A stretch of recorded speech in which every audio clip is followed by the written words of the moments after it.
Good evening. Welcome to Stories Rock. It's really, really good to see all of you. Rochester is one of those cities where our arts and cultural calendar is always overflowing, so I know you had many other choices tonight.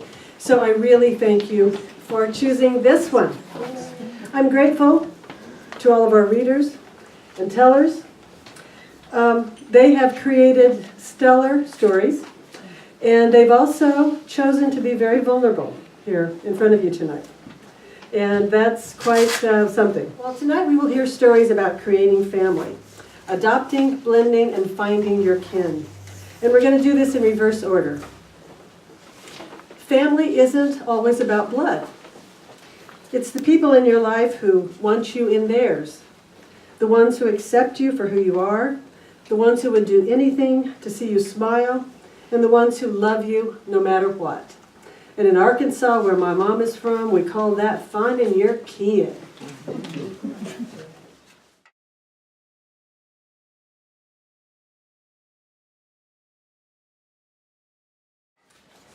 Our first teller tonight, Richard Lunt, taught history for 37 years, and now he tells stories so he can massage history. A little known fact about Richard: his favorite cat was Morgan. And the thing that Richard loved about Morgan is that he behaved like a dog. He followed Richard around everywhere, going upstairs to his study to help him grade his papers, following him downstairs to help him putter around, you know. And tonight, Richard is going to tell Uncle Moss's Ranch. You can go ahead and applaud.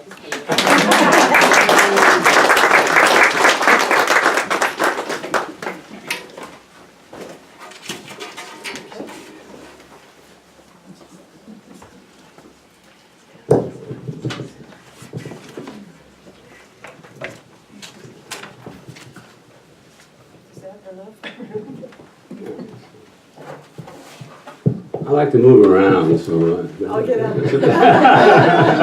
It's making space for me here. Yeah, Morgan was a great cat. He was wonderful. Okay, Uncle Moss's Ranch. I was born and raised in Connecticut, but my parents were raised in the far west, in Oregon and in Washington State. When I was 10 years old, my family drove out west to visit our aunts and uncles. My favorite uncle was Uncle Moss. To get to Uncle Moss's Ranch, you have to drive 30 miles west of Spokane, turn off onto a dirt road going north, and as the car goes along that dirt road, it kicks up a whole lot of dust. It gets into your eyes, your ears. Pretty soon you can taste it. On both sides of the road, you can see wheat fields as far as you can see.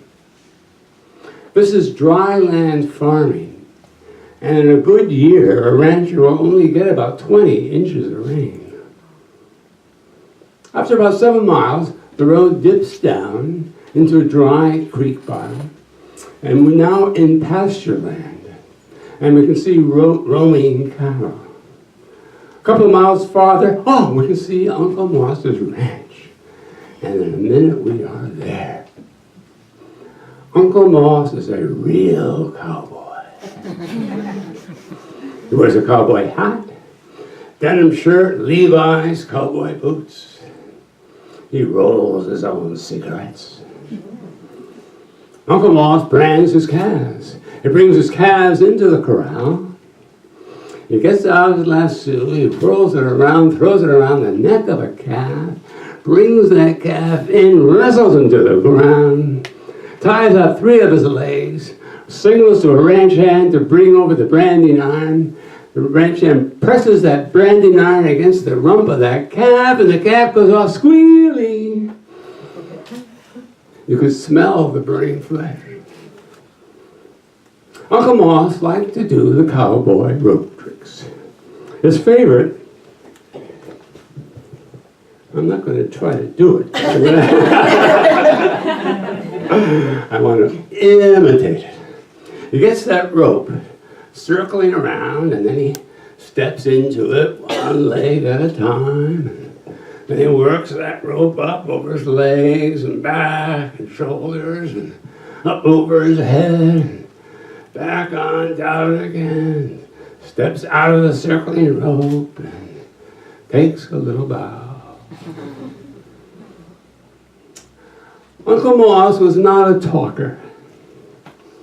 But one day he came up to me. "Son, would you like me to show you how to milk a cow?" "Oh boy, Uncle Moss, can we do it right now?" Uncle Moss taught me well. What you gotta do, first of all, is take that milk bucket and get it under the cow's udder, but not too close to her back legs, otherwise she might kick it away. And then you take that milking stool, and you set it down next to her belly, and you put your head and shoulders into her belly to let her know who's boss.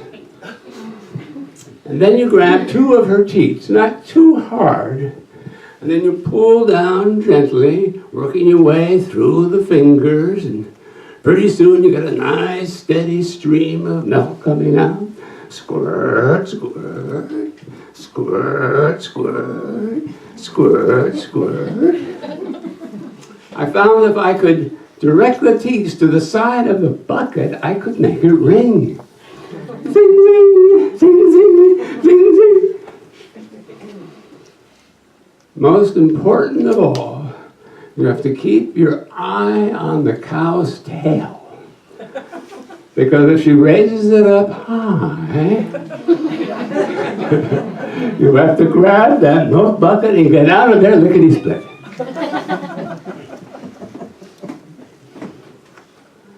Uncle Moss's grown son, Danver, worked alongside him. I didn't know Danver well then, but 10 years later, when I was in college, Danver called me up.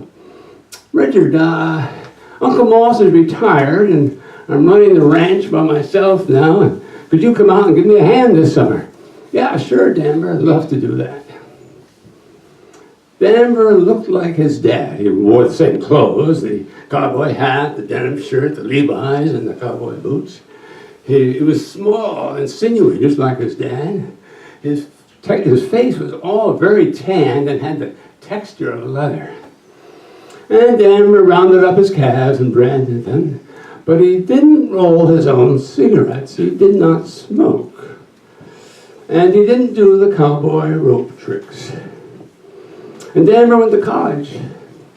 And he learned in college to love music. And whenever he had a chance, he would listen to the Metropolitan Opera broadcast on Saturday. And Danver was a talker. He loved to tell stories, and he loved to listen to stories. One afternoon, it was about 4 o'clock. It was very hot. It was 110 degrees, and heat lightning was streaking across the sky. Danver said, "We better go out and check those wheat fields. There might have been a lightning strike." We get into the pickup and drive out. We come to a pasture, and there's an RV parked in the pasture. Danver stops the truck. He looks at the license plate. British Columbia. We get out of the cab. We walk around to the other side of the RV. And there are two men, dressed in sports shirts, shorts, and tennis shoes, sitting down at a camp table on which is a white linen tablecloth. And on that white linen tablecloth is a sterling silver tea set. Danver greets them. "Howdy." One of the gentlemen stands up. "Hello. Would you call for a cup of tea?" "Yes, thank you." The other gentleman got up and got us 2 camp chairs, and we sat down at this table covered with the white linen tablecloth, on which rested the sterling silver tea set. A cup of sugar and cream. How about a biscuit? Thank you. And then he introduced himself. I'm Harold Black, and this is my friend, Mr. Wickham. He is from England. We're from London. We've flown over to Vancouver, where we've rented this RV, and now we're beginning a tour of the American provinces. Danver introduced himself. I'm Danver Johns, and I run this ranch, and this is my cousin Richard. He's a college boy, and he's come out here this summer and give me a hand. These biscuits, this biscuit and this tea is mighty good. Hot tea on a hot day, it's really great. You guys do much traveling? Oh my, yes. We've been to every part of the British Empire. Australia, Hong Kong, South Africa, Kenya, Egypt, you name it, we've been there. Does the sterling silver tea set go with you on all of these trips? You're bloody right. We couldn't travel without our tea.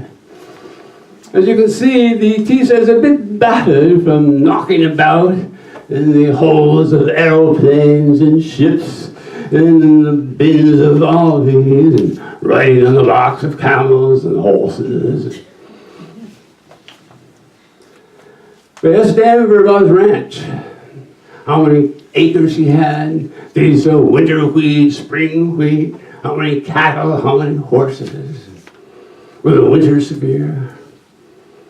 They asked me where I lived, what college I went to, what I was majoring in, and had I studied British history.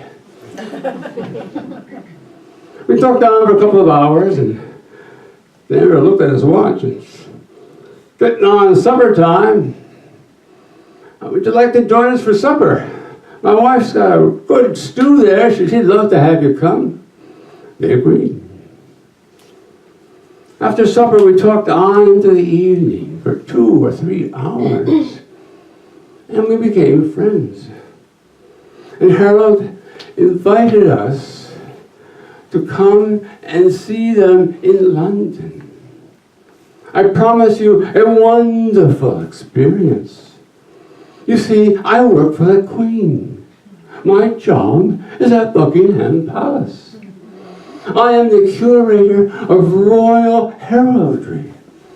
I am responsible for collecting and preserving all of the documents, all of the artifacts of all of the monarchs of England. Only members of the royal family, a few historians with special permission, and a very few of my very special friends have the privilege of viewing this magnificent collection. Do come. 3 years later, Danver, his wife, and I did go to London. And Harold did take us to Buckingham Palace to view that magnificent collection of royal heraldry. Afterwards, he invited us back for tea at his home. We sat down at a table covered with a white linen tablecloth on which rested a very battered sterling silver tea set. Thank you.